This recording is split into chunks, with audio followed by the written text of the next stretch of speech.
On t'a menti. Sur les relations avec les femmes, la morale, la liberté, ce que ça signifie réellement être un homme. Et aujourd'hui, je vais te lire un livre qui va traiter tous les rouages de la société afin que tu puisses naviguer dans ce monde contemporain et devenir enfin maître de ta vie.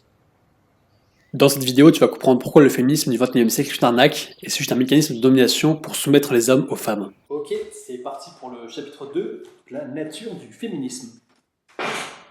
Le féminisme, dans son acceptation actuelle, n'est plus la recherche de l'égalité légale entre hommes et femmes.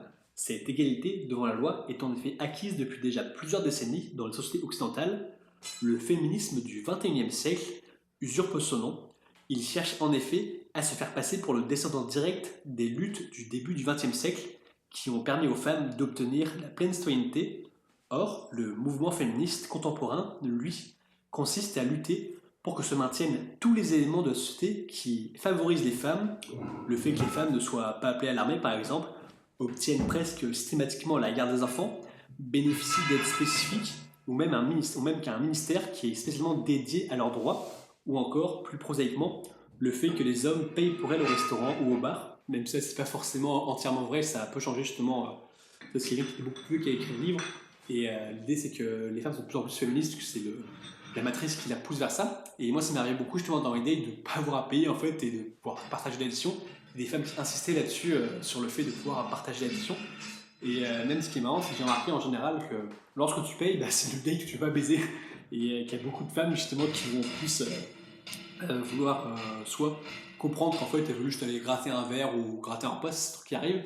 Mais lorsqu'elles ont vraiment envie de toi, elles vont pas se sentir obligées de gratter justement le repas, mais elles peuvent payer par elles-mêmes pour ce côté indépendante. Et c'est surtout vrai justement pour les femmes qui sont en Occident, parce que j'ai pu draguer les femmes des pays plus au sud de l'Europe, on va dire. Et là, c'est vrai que ça reste sur un mode vraiment l'homme de tout payer, plus ce modèle-là. C'est toujours assez ancré, donc ça va dépendre justement d'où viennent les femmes que tu vas pouvoir rencontrer de tous côtés. Mais si, comme moi, tu es en France, au final, tu vas te rendre compte que c'est pas forcément le cas de devoir tout payer. Il y a quand même des choses qui peuvent changer. Je continue. Le fait que les hommes payent pour elles au restaurant ou au bar, mais que soient détruits tous les éléments de cette même société qui limitent le pouvoir aux femmes ou qui privilégient peu ou prou les hommes. Pour cela, les féminismes pratiquent le cherry picking, c'est-à-dire que tu cueilles les cerises. Elles sélectionnent minutieusement tous les faits qui vont dans leur sens, comme le fait qu'il y a en général moins de femmes que d'hommes dans des postes de décision, ou encore qu'en moyenne, les femmes ont tendance à gagner moins que les hommes, tout en ignorant systématiquement tous les faits qui vont dans le sens inverse, comme la surmortalité des hommes, leur surreprésentation dans les travaux les plus dégueulasses, le fait que les femmes contrôlent la majorité des dépenses du foyer, etc. En d'autres termes, elles considèrent comme acquis et normaux tous les avantages féminins, tandis que les avantages masculins, eux, sont considérés comme scandaleux. En présentant les femmes comme systématiquement victimes du patriarcat, elles en viennent à les présenter comme influençables, faibles et incapables de s'affirmer par elles-mêmes, en justifiant ainsi l'existence des mouvements féministes qui, en retour, continuent, malgré un siècle d'existence, à affirmer que bien des injustices demeurent. C'est un parfait exemple de logique circulaire. Nous avons besoin du féminisme parce que nous sommes opprimés. Comment savons-nous que nous sommes opprimés? C'est simple, si nous n'étions pas opprimés, nous n'aurions pas besoin du féminisme. Même le moins doué des logiciens est capable de voir qu'il s'agit d'un raisonnement tordu. Mais la logique n'a rien à voir avec tout cela. Les mouvements féministes redéfinissent régulièrement leurs objectifs au fur et à mesure de leur conquête.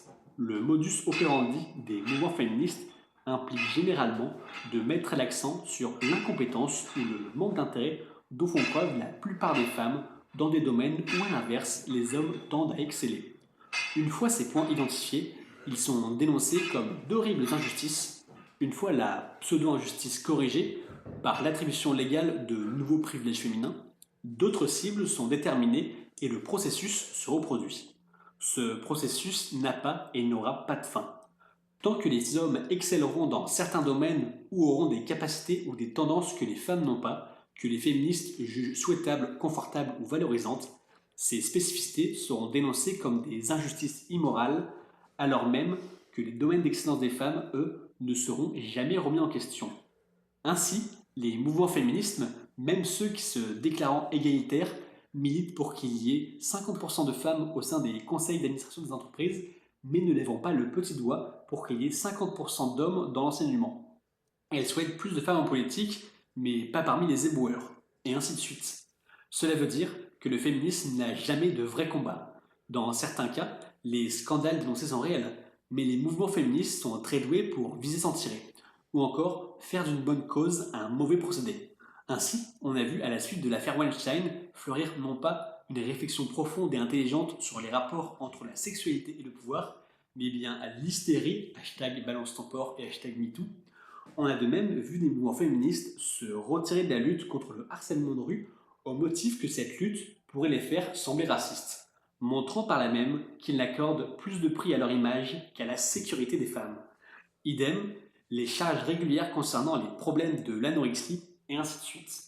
En réalité, sous couvert d'égalité humaine, le mouvement féministe dans l'Occident du XXIe siècle est une vaste escroquerie qui cache un mouvement suprémaciste visant à une domination absolue de la société par certains groupes de femmes, elles-mêmes idiotes utiles de l'idéologie du marché, à l'instar de ces syndicats qui s'estiment représentatifs, même s'ils n'ont que peu d'adhérents, les mouvements féministes ultra minoritaires au sein de la population féminine réelle se considèrent néanmoins comme représentatifs de toutes les femmes et n'hésitent pas à en parler au nom de toutes. Les mouvements féminins non féministes, comme les antivotes par exemple, sont ignorés ou systématiquement jugés non représentatifs.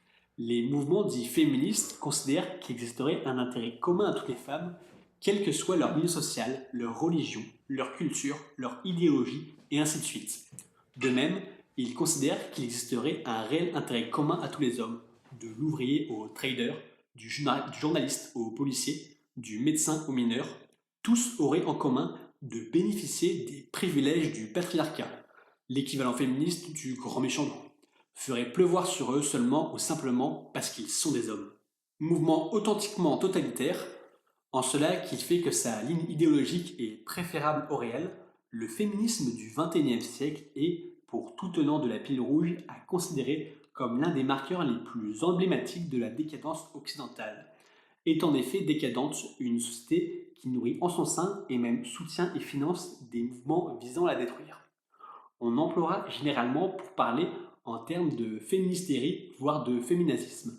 Ces néologismes ne sont pas destinés à insulter le féminisme véritable, au contraire, ils sont destinés à faire une différence claire et nette entre les mouvements qui se sont battus, et pour certains se battent encore, pour la vie, la dignité, l'égalité politique, l'éducation des femmes, que ceux qui relèvent du suprémacisme sexiste, voire de l'hystérie pure et simple, et qui se battent généralement pour changer le nom des rues contre le manspreading, pour l'écriture inclusive et autres concepts plus ou moins futiles qui ont tous en commun de ne relever que du virtue signaling à l'état chimiquement pur. Donc voilà pour le féminisme du XXIe siècle. Là, c'est intéressant d'avoir ça en tête et de voir à quel point aussi on va nous matrixer justement par rapport au féminisme. Moi, je me souviens d'une anecdote, c'est quand j'avais 8 ans, donc j'étais en primaire du coup à ce moment-là. On avait notre. Non, j'avais peut-être 10 ou 12 ans, je sais plus. Ouais, j'étais jeune quand même. Bref, on avait notre prof, notre maîtresse qui n'était pas là ce jour-là, et on a eu une remplaçante qui était beaucoup plus jeune, et on a eu le droit à un cours sur le féminisme. Pendant, c'était un cours sur l'égalité. Et l'idée, c'est qu'elle a pointé plein d'idées d'inégalités, souvent fictives, parfois réelles, comme l'inégalité salariale et tous ces trucs-là. Bien qu'en fait, ça c'est complètement faux. Je pourrais également y revenir sur le fait que c'est totalement faux ce type d'inégalité. Mais l'idée, c'est qu'elle disait, ouais, là, les femmes, elles ont moins que les hommes, donc c'est pas bien. Là, les femmes, elles ont moins que les hommes, donc c'est pas bien. Là, les hommes, ils nous oppressent. Bref, elle me disait à des petits gosses de 8 ans, justement. Et moi, j'étais là, je suis super intelligent, je me disais, c'est quand même bizarre, parce qu'à la base, c'était égalité, ça veut dire qu'on est tous égaux. Et en fait, elle fait que tacler les hommes et que dénoncer justement les problèmes envers les femmes. C'est unilatéral en fait. C'est-à-dire qu'il y a juste des femmes qui sont oppressées, mais les hommes, eux, il y a tout qui est bien. En fait, c'est vraiment un monde comme ça, idéologique, on va dire, où les hommes sont des gros oppresseurs et ont tous les pouvoirs, et les femmes n'en ont aucun. Et je me suis rendu compte déjà du coup dès 8 ans qu'en fait, c'est pas vraiment con cette histoire de féminisme, c'est comme par hasard, c'était une femme qui nous faisait ça. Et comme par hasard, il y a quasiment que des femmes dans l'enseignement, et on va promouvoir à fond justement l'idéologie féministe, pardon. Et voilà, donc l'idée, je me suis rendu compte que c'était un peu de la couille, tout ça. Et très vite, du coup, très vite, quand je suis rejoint du coup mon école d'ingénieur, là c'est vrai que j'ai vu une propagande féministe ultra intense, justement qui parle d'inégalité salariale, de plein de choses comme ça. Et ça m'a toujours fait rire justement ces choses justement, enfin, de voir que c'était promu à fond, sachant personnellement que bah, c'était un petit peu con justement et que c'était que des éléments qui n'étaient pas forcément significatifs. Pourtant, ce qui est assez dramatique, c'est qu'il y a plein de femmes qui croient justement bah, que le féministe dépeint comme il est dépeint dans la société actuelle, c'est vraiment des vrais combats qu'il faut mener. Alors qu'en fait, c'est vrai qu'au vu de la loi, il y a l'égalité qui est égale en France en tout cas, entre les hommes et les femmes. Et justement, le livre, on y reviendra plus tard, il explique des inégalités qui vont aller en faveur des femmes, qui sont bizarrement jamais soulignées. Donc c'est marrant justement que les femmes se perdent là-dedans. Après, ce qu'il faut garder en tête, c'est que il y a des femmes qui se perdent vraiment à fond là-dedans, celles qui sont capables de plus de discernement, qui comprennent, parce que dit le livre d'ailleurs, que en fait, c'est pas toutes les femmes qui pensent comme ça, mais qu'il y a une vraie oppression médiatique. Comme par exemple, justement, en France, c'est mal vu de parler soit de parler trop de la gauche, soit de parler trop de la droite. Il faut rester au milieu, rester avec Macron, rester avec la doxa ambiante. Et si tu sors des coups, c'est compliqué d'en parler. Et que ce soit des deux côtés, justement, parce qu'il y a beaucoup de gens qui en sont oppressés, parce qu'ils sont à droite, mais la gauche, même si eux paraissent dominants dans les médias, c'est pareil, ils sont oppressés, alors qu'en fait, ils ont l'ensemble des médias à leur botte pour détruire leur système, ça c'est une autre histoire. Et donc l'idée, c'est justement en fait les femmes, beaucoup de femmes se concentrent, c'est un peu des conneries, justement, toutes les conneries féministes qu'on voit sur les réseaux. En plus, les réseaux sociaux vont pousser justement les, euh, les éléments les plus aberrants, justement, pour faire plus de clics, qui sont plus impressionnants que les femmes qui ont leur sein dans la rue, ce qui est un peu cool du coup, et qui sont en train de manifester. Et donc voilà, l'idée, c'est plein de femmes qui n'y croient pas. Beaucoup d'hommes savent que c'est de la couille également, mais bon, on n'a pas le droit de se rebeller parce que c'est des méchants au final. Il y a aussi une certaine catégorie d'hommes qui, eux, sont à fond dans le féminisme et y croient vraiment. Et en général, pour les repérer, c'est assez simple. C'est des mecs qui sont assez faibles physiquement, c'est-à-dire qu'en termes de musculature, ils sont assez frêles. Et c'est des mecs qui n'ont pas de partenaire de vie, on va dire, et qui sont pas entourés de femmes, justement. Enfin, l'idée, c'est qu'ils prônent le fait d'être féministe comme étant ah ouais, c'est la technique justement de me rapprocher des femmes, parce que toutes les femmes qui réfléchissent pas loin. Les femmes sont toutes féministes, du coup, je vais être féministe pour pouvoir les baiser. Et en fait, le truc, c'est que personne n'est dupe, tout le monde s'en rend compte, les femmes encore plus que nous. Et donc voilà, c'est des mecs assez ridicules, ça, c'est vraiment désavoué, c'est même pas du vrai féminisme, c'est juste une technique pour pouvoir séduire des femmes. Alors que ça marche pas du tout, hein. Si ça marcherait, moi je te l'aurais dit dès que je te donne des conseils aussi pour t'aider au mieux justement à séduire des femmes, bah fais pas ça du coup, fais pas la merde justement à te sembler comme un mec écologiste, féministe, parce que là t'es cramé justement que t'es un mec qui a chié en fait. Et même en fait les femmes elles repèrent les mecs qui vont contre ce que dit la société, bah, c'est beaucoup plus attirant parce que ça montre une vraie force et un vrai mode de pensée qui diffère de la masse. Et ça lui montrera justement bah, que t'es peut-être plus intéressant que les mecs qui sont juste dans le système et dans la pensée ambiante, qui sont des zombies en fait et qui n'ont pas leur propre mode de pensée. Donc c'est pour ça que c'est important justement de développer tes propres pensées. Je te dis pas de croire tout ce que je dis, c'est également ce que dit le livre. L'idée c'est que tu t'intéresses aux choses et tu cherches à comprendre justement qu'est-ce qui te paraît cohérent, qu'est-ce qui te paraît pas cohérent. Justement, ce livre, je trouve qu'il est hyper cohérent, c'est assez rapide à lire en plus, c'est pour ça que je le partage.